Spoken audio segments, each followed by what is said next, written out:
നിർമ്മിത ബുദ്ധി, കാലാവസ്ഥ, സ്ത്രീ ശാക്തീകരണം തുടങ്ങിയ വിഷയങ്ങളിൽ ആശയവിനിമയം നടത്തി പ്രധാനമന്ത്രി നരേന്ദ്രമോദിയും മൈക്രോസോഫ്റ്റ് സ്ഥാപകൻ ബിൽ ഗേറ്റ്സും. സാങ്കേതിക രംഗത്ത് ഇന്ത്യയുടെ വളർച്ചയെ ബിൽ ഗേറ്റ്സ് അഭിനന്ദിച്ചു എന്ന റിപ്പോർട്ട്. ബൽറാം നെടുങ്ങാടി വിശദാംശങ്ങളുമായി ഡൽഹിയിൽ നിന്ന് ചേരുന്നു വീണ്ടും. ബൽറാം, പറയൂ വിവരങ്ങൾ.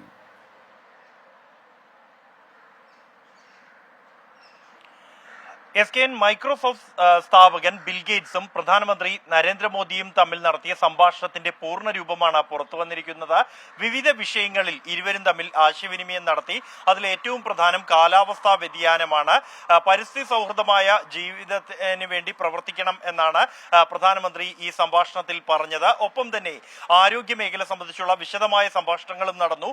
ഇന്ത്യ കോവിഡിനെ എങ്ങനെ അതിജീവിച്ചു എന്നുള്ളത് പ്രധാനമന്ത്രി ബിൽ ഗേറ്റ്സിന് വിശദീകരിച്ചു. ആ ഘട്ടങ്ങളിൽ ചെയ്ത നിയന്ത്രണങ്ങൾ, മറ്റ് മുന്നൊരുക്കങ്ങൾ അടക്കമുള്ള നടപടികൾ വിശദീകരിച്ചു. കൂടാതെ സ്ത്രീ ശാക്തീകരണം സംബന്ധിച്ചുള്ള കാര്യങ്ങളും ഈ സംഭാഷണത്തിൽ ചർച്ചയായി. ഒപ്പം തന്നെയാണ് ഏറ്റവും പ്രധാനപ്പെട്ടത് സാങ്കേതിക രംഗത്തെ ഇന്ത്യയുടെ വളർച്ചയുമായി ബന്ധപ്പെട്ടുള്ള സംഭാഷണങ്ങളും ഉണ്ടായി.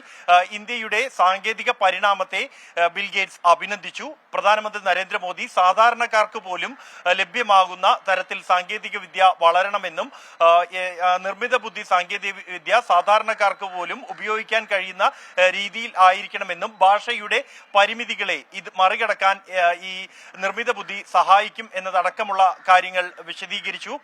ഒപ്പം തന്നെയാണ് മറ്റ്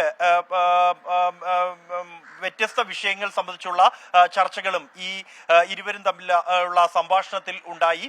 കൂടാതെ പ്രധാനമന്ത്രി നരേന്ദ്രമോദി ഈ സാങ്കേതിക വിദ്യയുടെ ഉപയോഗം സംബന്ധിച്ച് ബിൽ ഗേറ്റ്സിനെ നേരിട്ട് തന്നെ കാണിക്കുന്നതിന്റെ ഭാഗമായി നമോ ആപ്പ് വഴി ഫോട്ടോ ബൂത്തിലൂടെ സെൽഫി എടുക്കാൻ ബിൽ ഗേറ്റ്സിനോടൊപ്പം പ്രധാനമന്ത്രി സെൽഫി എടുത്തു. കൂടാതെ തമിഴ്നാട്ടിൽ നിന്നുള്ള ശില്പങ്ങൾ, ഒപ്പം തന്നെ ജമ്മു കശ്മീരിലെ ഷാൾ, കൂടാതെ ഡാർജിലിംഗ് ചായ എന്നിവയും പ്രധാനമന്ത്രി ബിൽ ഗേറ്റ്സിനെ പരിചയപ്പെടുത്തി.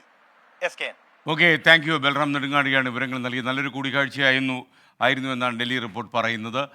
പ്രിയപ്പെട്ട പ്രേക്ഷകർക്ക് അറിയുന്നത് പോലെ ഇന്ന് നമ്മുടെ സംവാദവേദി വയനാട്ടിലാണ്. വയനാട്ടിലെ പുതിയ കൽപ്പറ്റയിലാണ് നടക്കുക. ഹാഷ്മി താജ് ഇബ്രാഹിം അവതരിപ്പിക്കും.